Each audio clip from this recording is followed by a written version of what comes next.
प्यारे बच्चों, देखो इस तस्वीर को। ये तमाम बच्चे बैठे हुए हैं दायरा बनाकर।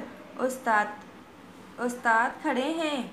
उस्ताद जो हैं इन लोगों से कुछ सवालात पूछ रहे हैं और ये बच्चे जो हैं उनके जवाब दे रहे हैं। इनमें से एक बच्चे का नाम अनवर है और एक बच्ची का नाम शबनम। अब उनसे उस्ताद ने क्या पूछा और उन्होंने क्या जवाब दिया, ये हम देखेंगे। उस्ताद, तुम्हारा नाम क्या है? अनवर। अनवर। उस्ताद, तुम्हें क्या अच्छा लगता है? अनवर, मुझे खेलना अच्छा लगता है।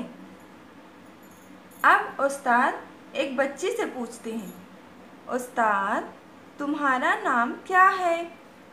शबनम। शबनम।